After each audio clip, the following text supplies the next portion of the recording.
અધ્યાત્મયોગી પરમ પૂજ્ય પન્યાસજી મહારાજ 14 પૂર્વના સાર એવા નમસ્કાર મહામંત્રનું વૈશિષ્ટ્ય પણ 14 રીતે કહે છે.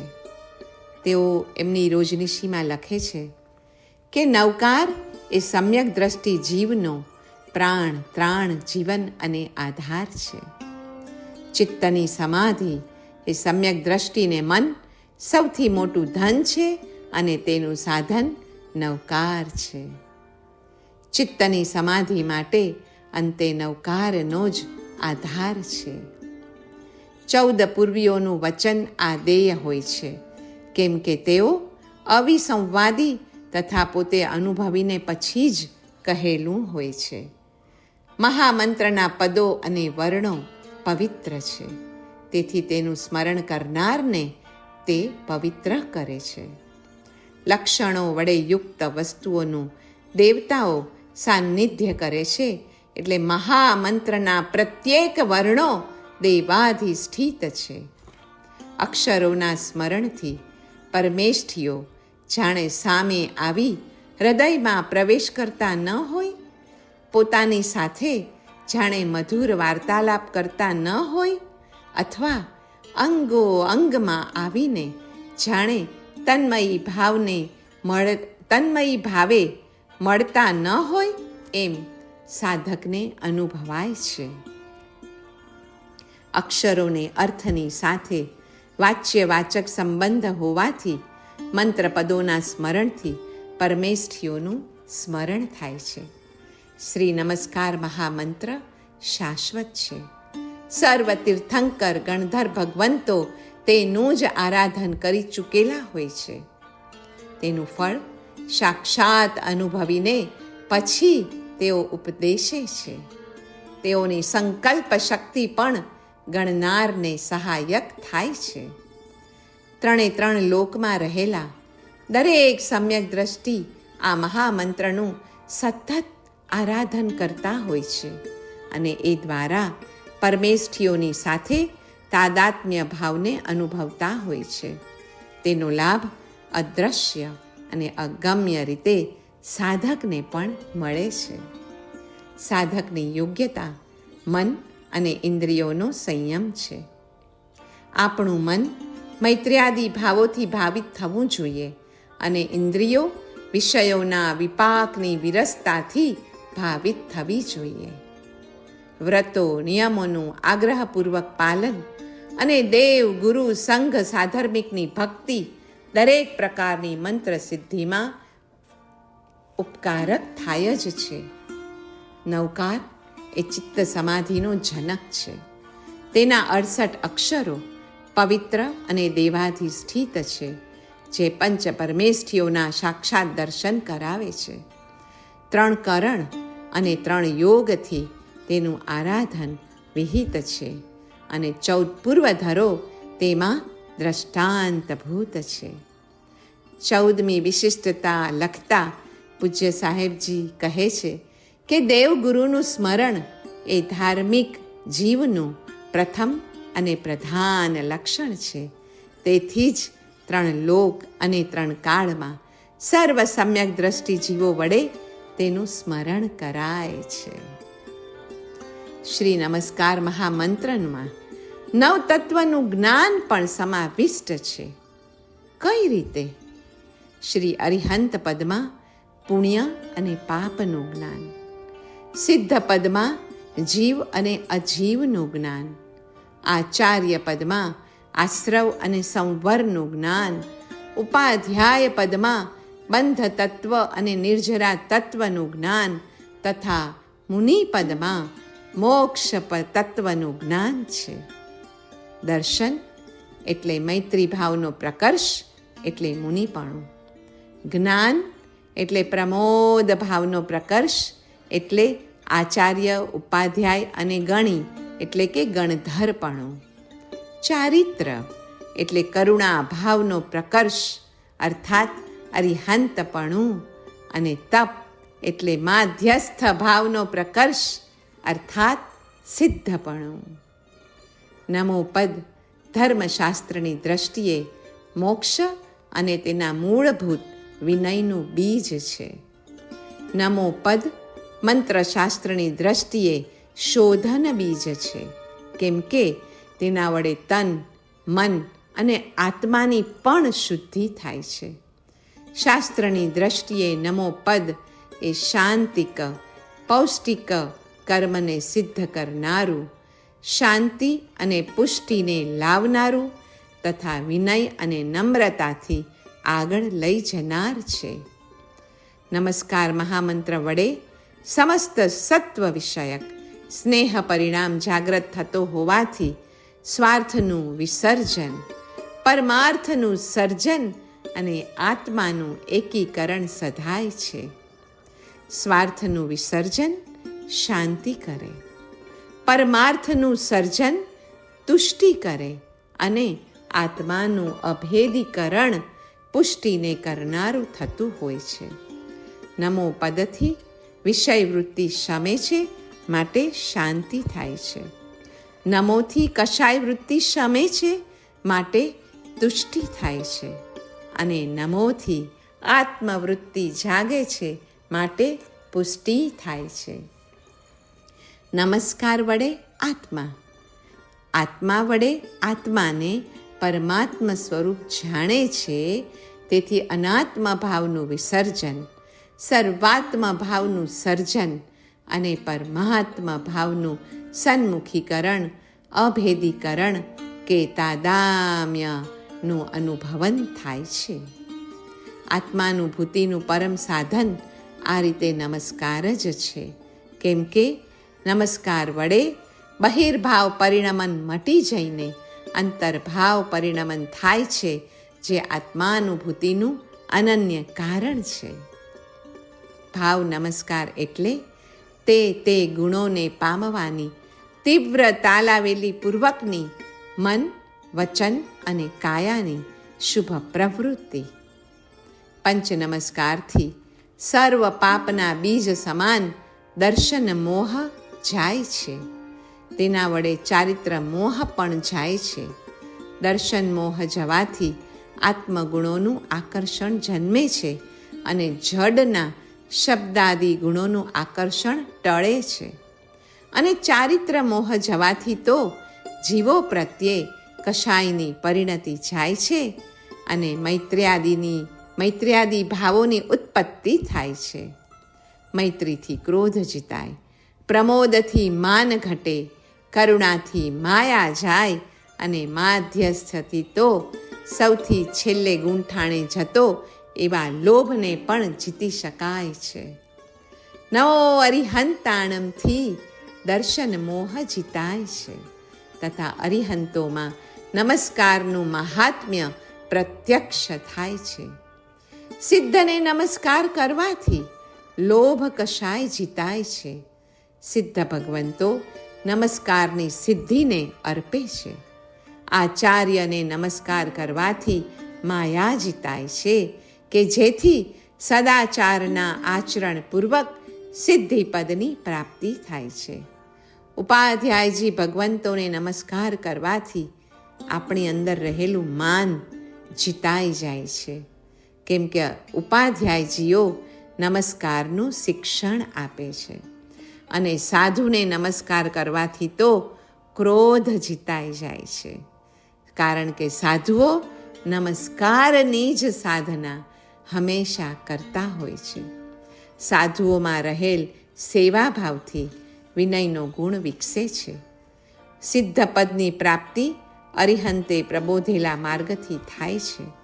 પરમેષ્ઠીને નમસ્કાર કરીએ, સહાય વૃત્તિ, વિનય, સદાચાર, અવિનાશિતા અને પરોપકાર આદિ ગુણો વિકસે છે તથા 8 કર્મોમાં પ્રબળ એવો મિથ્યાત્વ મોહ અને ચારિત્ર મોહ નાશ પામે છે.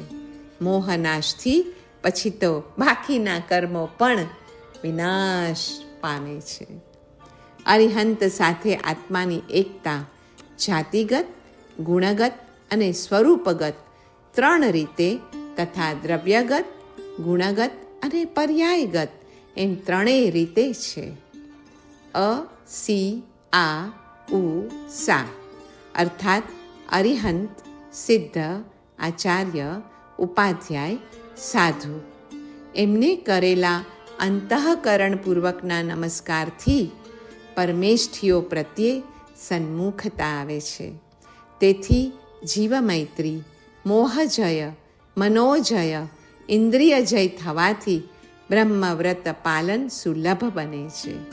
એ રીતે બ્રહ્મવ્રત અને નમસ્કાર મહામંત્રને કાર્ય કારણ ભાવનો સાક્ષાત અને પરંપરાએ પણ સંબંધ છે. નમો પદના અર્થમાં અભ્યંતર તપના સર્વ પ્રકારોનો સંગ્રહ થઈ જાય છે. શ્રી નમસ્કાર મહામંત્ર તથા બાહ્ય અભ્યંતર તપમાં મનુષ્ય જેમ જેમ આત્મસ્થ થઈને કાલાતીત એવા ઈશ્વર સાનિધ્યમાં ઉપસ્થિત થાય તેમ તેમ તે ખોયેલી, ક્ષીણ થયેલી પોતાની મૂળ શક્તિ પણ પાછી મેળવે છે. તેને શાશ્વત જીવન અને પ્રભુના રાજ્યની ઉપલબ્ધિ થઈ એમ કહેવાય છે. નમો અરિહંતાણમ એ મંત્ર જ્ઞાન શક્તિ, ઈચ્છા શક્તિ અને ક્રિયાશક્તિ એમ ત્રણેય શક્તિઓને વિકસાવે છે. જ્ઞાન શક્તિ વડે સર્વ જીવો સાથે આત્મ સમજ્ઞાયકત્વ પેદા થાય છે. ઈચ્છા શક્તિ વડે સર્વ જીવો સાથે આત્મ સમદર્શિત્વ ભાવ પેદા થાય છે. ક્રિયાશક્તિ વડે સર્વ જીવો સાથે આત્મતુલ્ય વર્તિત્વ ગુણ પ્રગટ થાય છે.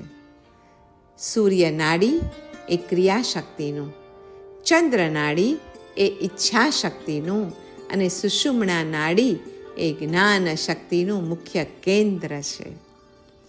નમો એટલે હું ને ભૂલવો અને અરિહંતાણમ એટલે પ્રભુને સ્વમાં કામ કરવા દેવા. આપણી અંદર રહેલા પ્રભુને આપણી અંદર કામ કરવા દેવાની અનુમતિ એ છે નમો અરિહંતાણમ.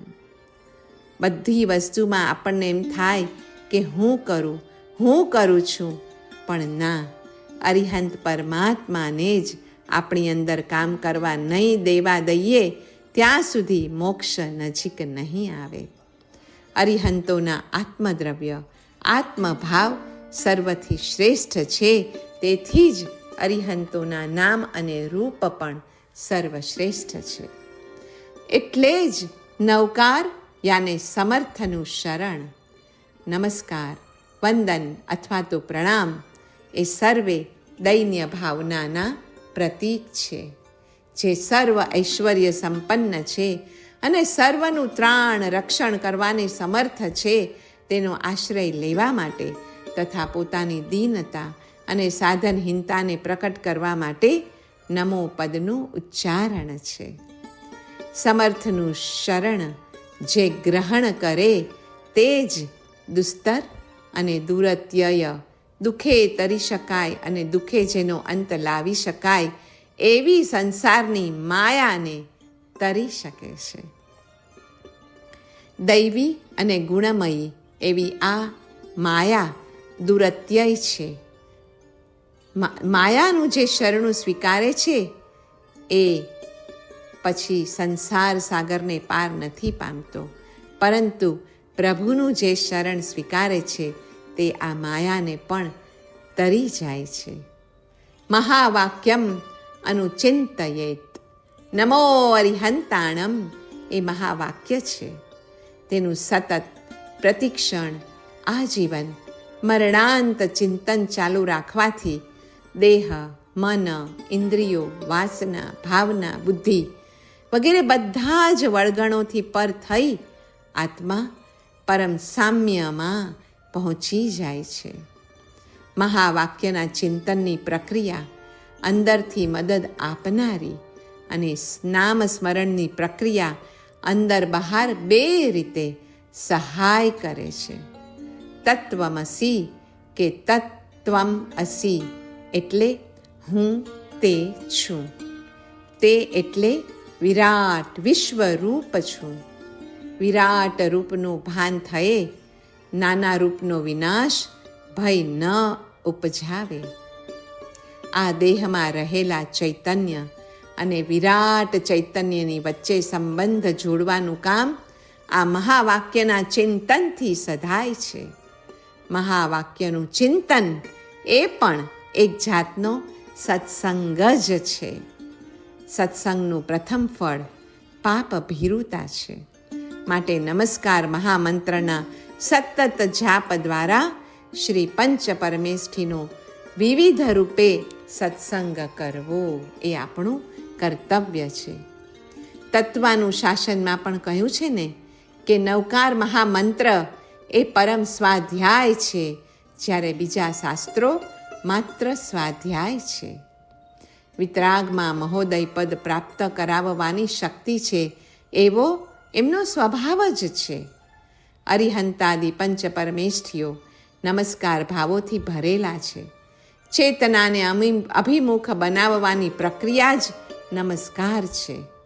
મનને ચૈતન્ય રૂપી મહાસાગરમાં ડૂબકી મરાવવાનું કાર્ય શ્રી નમસ્કાર મહામંત્રથી થાય છે. નવકારશીના પચખાણથી જો 100 વર્ષનું પાપ જતું હોય તો એક જ નવકાર ગણવાથી તો 500 સાગરોપમનું પાપ જાય છે. અરિહંતાદિ પરમેષ્ઠીઓની નિર્મળ ચેતનાને નમવાનું કાર્ય જે મન કરે છે તે મન નમસ્કાર મહામંત્રના સ્મરણથી નિષ્પાપ બની જાય છે.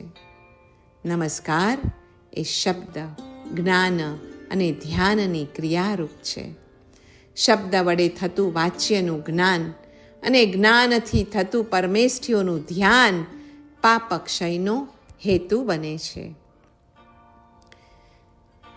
પ્રાણ ન રહેવાથી દેહ જેમ કાર્ય કરવાને અશક્ત બને છે, તેમ પ્રાણ શક્તિનો ઉદ્બોધ ન થવાથી સેંકડો પુરસ્ચરણો કરવા છતાં મંત્ર જાપ દ્વારા સિદ્ધિનો લાભ મળતો નથી. માટે ઉદ્બોધ કરવો આવશ્યક છે. પ્રાણ શક્તિથી જેમ મૃણમય મૂર્તિમાં, માટીથી બનેલી મૂર્તિમાં પણ ચિન્મય મૂર્તિના દર્શન થઈ શકે છે, તેમ મંત્ર ચૈતન્ય પ્રગટવાથી અક્ષરો ચિન્મય બનીને સ્વસ્વરૂપનો અનુભવ કરાવવા સમર્થ નીવડે છે. મંત્ર ચૈતન્યનું ગૂઢ રહસ્ય સમજવું અઘરું છે. વાણીનો મન સાથે, મનનો વ્યક્તિગત પ્રાણની સાથે અને વ્યક્તિગત પ્રાણનો સમષ્ટિ પ્રાણ સાથે સંબંધ છે. પ્રાણનો નિરોધ થતાં મનનો નિરોધ થાય અને મનનો નિરોધ થતાં પ્રાણનો નિરોધ થાય છે. પ્રાણ અને મનનો નિરોધ થવાથી જ મંત્ર ચૈતન્ય પ્રગટી શકે. પરમાત્મ તત્વની ભાવના કરવાથી ચિત્ત એકાગ્ર થઈ શકે અને નમ્રતાના માર્ગે જીવ તીર્થંકર, ગણધર અને મોક્ષપદ સુધી પણ પહોંચી શકે છે. બાકી બીજો કોઈ વચલો માર્ગ તો છે જ નહીં. જો હોત તો શ્રી નમસ્કાર મહામંત્ર એ સૌથી મોટો મંત્ર ગણાત જ નહીં. ગરદનને સદા નમેલી રાખવામાં જ હિત છે. નમસ્કાર યાને ક્ષમા ભાવ, કશાયોને નમાવવા. નમસ્કાર યાને દાંત ભાવ, વિષયોને નમાવવા. નમસ્કાર યાને શાંત ભાવ, વાસનાઓને નમાવવી. દ્વાદશાંગીનો સાર નવકાર અને તેનો સાર છે સ્નેહ પરિણામ. તે પરિણામ જ્યારે સર્વ જીવ વિષયક બને ત્યારે જ નવકાર, તેનું ધ્યાન, તેના જાપ સંપૂર્ણ થયા સમજવા. નવકારનું પ્રયોજન જ પાપનો નાશ અને ધર્મ મંગળનું આગમન છે. એ બંનેને ઉદ્દેશીને જ નવકાર મહામંત્ર ગણાવવો જોઈએ. તેના ફલરૂપે આ લોક અને પરલોકના સુખ તો મળવાના જ છે. નવકાર એ સર્વ પાપનો ભક્ષક છે, સર્વના પાપનો ભક્ષક છે, સર્વ મંગળકારક છે, તથા સર્વને મંગળરૂપ છે. નમો એટલે નમ્ર ભાવ, પોતાનું લઘુત્વ, અપકૃષ્ટત્વ મનમાં ભાવવું, ખ્યાલમાં લાવવું, તે જ તો છે નમસ્કાર ભાવ.